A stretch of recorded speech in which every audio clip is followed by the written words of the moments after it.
लड़की अपनी माँ का पीछा करते हुए भयभीत हो गई जब उसने देखा कि उसकी माँ शायद इंसान नहीं है, क्योंकि माँ हर बार घर से निकलने से पहले एक विशालकाय सुअर को साथ ले जाती थी और फिर बिना कुछ कहे अकेले गाड़ी चलाकर चली जाती थी और अगले दिन थकी हारी घर लौटी थी।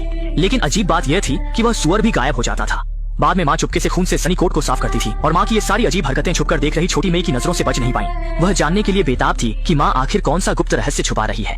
इसलिए इस दिन जब माँ घर से निकली तो वह तुरंत उसके पीछे दौड़ पड़ी, यह तय करके कि वह सच्चाई का पता लगाएगी। लेकिन क्योंकि उसे जन्म से ही अस्थमा था, वह ज्यादा दूर नहीं दौड़ पाई और अस्थमा के दौरे के कारण उसे छोड़ना पड़ा।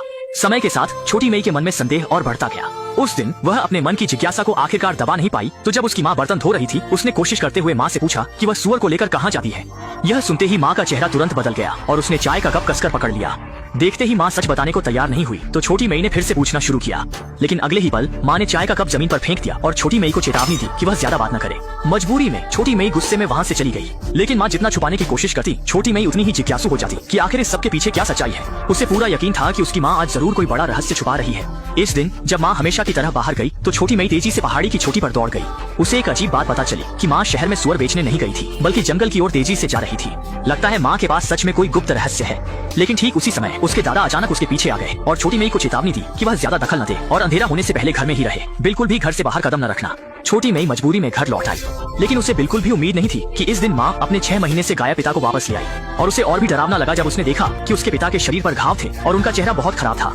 छोटी मई ने पिता की स्थिति देखने के लिए घर में जाने की कोशिश की, लेकिन माँ ने उसे बाहर ही रोक दिया। लेकिन आधी रात को छोटी मई अपने मन तक अगले ही पल यह देखकर वह डर के मारे कांपते हुए बदहवास हो गई। इस घटना के बाद वह फिर कभी अपने माता पिता के कमरे में झांकने की हिम्मत नहीं कर पाई। लेकिन आधी रात को उसने अपने माता पिता के कमरे से एक डरावनी चीख सुनी। संदेह के साथ छोटी मई धीरे धीरे सीढ़ियों से नीचे उतरी और देखा कि उसके माता पिता का दरवाजा खुला था। लेकिन जब वह कमरे में गई तो उसने देखा कि उसके पिता पसीने से तरबतर होकर पूरे शरीर से कांप रहे थे। छोटी मई ने चिंतित होकर पूछा कि पिता को क्या हुआ, लेकिन अगले ही पल उसे एहसास हुआ कि वह सिर्फ एक बुरा सपना था और इस समय उसे भी मानो कुछ समझ में आ गया। तभी माँ सुअर को लेकर बाहर जाने वाली थी। अपने मन की धारणा को सत्यापित करने के लिए उसने ऑक्सीजन सिलेंडर लेकर पीछा किया। इस बार वह किसी भी कीमत पर पता लगाना चाहती थी कि माँ आखिर किस रहस्य को छुपा रही है। जल्दी ही माँ ने गाड़ी को जंगल में ले जाकर रोक दिया, लेकिन छोटी मई को बिल्कुल भी उम्मीद नहीं थी कि माँ ने पिता को भी साथ लाया था। इसके बाद माता पिता दोनों सुअर को पकड़कर धीरे धीरे जंगल के भीतर चले गए और उनका गंतव्य था जंगल के भीतर स्थित एक छोड़ा हुआ महल। हालांकि यह महल थोड़ा डरावना था, लेकिन सच्चाई जानने के लिए छोटी मई ने हिम्मत करके पीछा किया। महल के अंदर से सुअर की चीखें सुनाई देने लगी और जल्दी ही छोटी मई आवाज का पीछा करते हुए एक लोहे के दरवाजे के सामने पहुंच गई। लेकिन जो दृश्य उसने देखा उसने उसे स्तब्ध कर दिया। उसने देखा कि उसके पिता ने अपने कपड़े उतार दिए थे और फिर घुटनों के बल बैठ गए और माँ ने उनके गले में एक बड़ी लोहे की जंजीर डाल दी, जैसे कि कोई अजीब रस्म हो रही हो। जैसे ही समय पूर्णिमा की रात में आया, माँ ने जल्दी से पिता को बंदी बनाने वाले पिंजरे से बाहर निकाल दिया, लोहे के दरवाजे को मजबूती से बंद कर दिया और पीछे मुड़कर बिना देखे पीछे हट गई। इस मौके का फायदा उठाकर छोटी मई ने चुपके से लोहे के दरवाजे की दरार से अंदर घुस गई। तभी माँ ने छोटी मई को देखा और चिल्लाई कि वह तुरंत बाहर आ जाए। लेकिन अब छोटी मई ने बिल्कुल भी नहीं सुना। वह इस बार सब कुछ जानने के लिए दृढ़ थी। इसी बीच पूरे महल में सुअर की चीखें गूंजने लगी। लेकिन जब वह पास पहुंची तो उसने एक बेहद डरावना दृश्य देखा। उसके पिता एक भयानक वेयरवुल्फ में बदल गए थे और यह देखकर वह वहीं जड़ हो गई। संकट के समय माँ समय पर अंदर आई और उसे बाहर ले गई, लेकिन छोटी मई फिर भी अस्थमा के दौरे के कारण बेहोश होकर गिर गई। अच्छा हुआ कि माँ ने समय पर उसे ऑक्सीजन दी, तभी उसकी जान बच पाई। अगले ही दिन सुबह पिता चेहरा मुरझाए हुए कुर्सी पर बैठे थे। वह नहीं जानते थे कि बेटी को यह सब कैसे समझाएं और छोटी मई गुस्से में अपने कमरे में लौट गई और पिता द्वारा दिए गए सभी कपड़े फाड़ दिए। वह यह स्वीकार नहीं कर पा रही थी कि उसके पिता एक राक्षस हैं। लेकिन आधी रात को उसने देखा कि कोई उसके कमरे के दरवाजे पर दस्तक दे रहा है। सोचा भी नहीं था कि वह उसके अपने दादा थे। असल में वह नहीं चाहते थे कि छोटी मई के मन में कोई मानसिक छाप रह जाए, इसलिए उन्होंने उसे चुपके से अपने गांव ले जाने का फैसला किया। लेकिन जब वे आधे रास्ते में थे तो माता पिता ने शॉर्टकट लेकर उनका पीछा किया। वे छोटी मई को ले जाने की अनुमति नहीं देंगे और छोटी मई किसी भी कीमत पर माता पिता के साथ वापस नहीं जाना चाहती थी। खींचतान के दौरान पिता को दादा ने एक घूंसा मारकर गिरा दिया, लेकिन अपनी बेटी को रोते हुए देखकर दादा का दिल पिघल गया और उन्होंने समझौता कर लिया।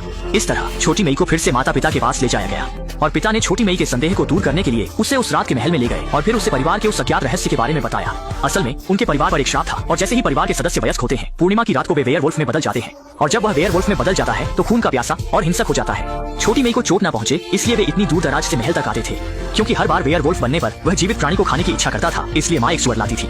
इससे उसकी पशु प्रवृत्ति संतुष्ट होती थी और वह पेट भर खा सकता था। पिता ने कहा कि वह भी वेयरवुल्फ नहीं बनना चाहते थे, लेकिन यह परिवार का श्राप था और वह इसके खिलाफ कुछ नहीं कर सकते थे। पिता के पछतावे को देखकर छोटी मई ने भी पिता की मजबूरी को समझा और फिर पिता की बाहों में समा गई। धीरे धीरे इस तरह के राक्षस पिता को स्वीकार कर लिया। लेकिन यह खुशी ज्यादा दिन नहीं चली, क्योंकि रोज रोज की आपूर्ति में घर के सारे सुअर जल्दी ही खत्म हो गए। मजबूरी में माँ को फिर से अपने पति को महल ले जाना पड़ा और उसकी गर्दन में जंजीर डाल दी। वह सोच रही थी कि इस रात पति को केवल भूखा रहना पड़ेगा और कोई समस्या नहीं होगी। लेकिन इस रात का चांद बहुत चमकीला था और यह 100 साल में एक बार आने वाला रक्त चंद्रमा था। दादा अच्छी तरह जानते थे कि आज रात बदले हुए वेयरवुल्फ को और ताकत मिलेगी। वह पहले से भी ज्यादा हिंसक और खूनी होगा। जंजीर और जेल मजबूत वेयरवुल्फ को बिल्कुल भी नहीं रोक सकते। इसलिए उन्होंने सभी दरवाजे और खिड़कियां मजबूती से बंद कर दी ताकि कोई त्रासदी न हो। लेकिन इसके बावजूद आधी रात 12 बजे के बाद वेयरवुल्फ पिता फिर भी समय पर मारने आ गया। वेयरवुल्फ को घर में घुसने से रोकने के लिए मां ने दरवाजे के बाहर जोर से चिल्लाया। उम्मीद थी कि वेयरवुल्फ पति को डांट कर भगा देगी, लेकिन इस समय वेयरवुल्फ पूरी तरह से मानवता खो चुका था। थोड़ी देर में ही दरवाजा तोड़कर अंदर आ गया। दादा ने देखा और रोकने की कोशिश की, लेकिन वेयरवुल्फ ने एक ही बार में उसे गंभीर रूप से घायल कर दिया। वेयरवुल्फ धीरे धीरे घर के अंदर आ रहा था। माँ और बेटी अलमारी में छिपकर कांप रही थी। एक आवाज भी नहीं निकालने की हिम्मत नहीं थी। सौभाग्य से वेयरवुल्फ की नजरें अच्छी नहीं थी। उसने अलमारी में छिपी माँ और बेटी को नहीं देखा। जब वेयरवुल्फ कहीं और खोजने गया तब माँ और बेटी सावधानी से बाहर निकली। तेजी से बाहर भागकर कार में बैठकर इस खतरनाक जगह से निकलने की तैयारी करने लगी। लेकिन तभी माँ को याद आया कि गंभीर रूप से घायल दादा अभी भी घर में है। इसलिए उसने छोटी मेये को कार में रहने दिया और खुद घर वापस चली गई। जब वह पिता को लेकर निकलने की तैयारी कर रही थी, पिता दर्द से चिल्ला उठा। वेयरवुल्फ जल्द ही आ जाएगा, ये जानकर वह जल्दी से पिता को लेकर तहखाने में छिप गई। जल्द ही वेयरवुल्फ उनके ऊपर आ गया। वेयरवुल्फ से बचने के लिए दोनों सावधानी से रेंगते हुए आगे बढ़े, लेकिन तभी माँ का हाथ गलती से चूहे के जाल पर लग गया।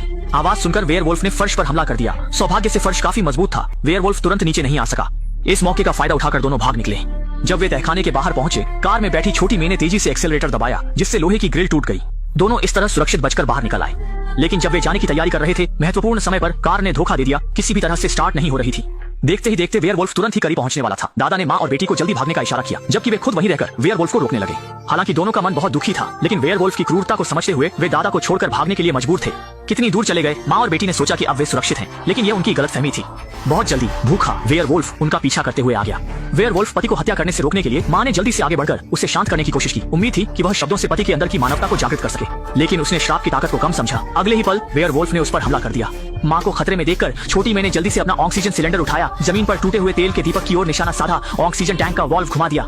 अगले ही पल भयंकर आग ने वेयरवुल्फ को निगल लिया। आग की तपिश में वेयरवुल्फ जल्द ही मर गया और माँ और बेटी की जान बच गई। अंत में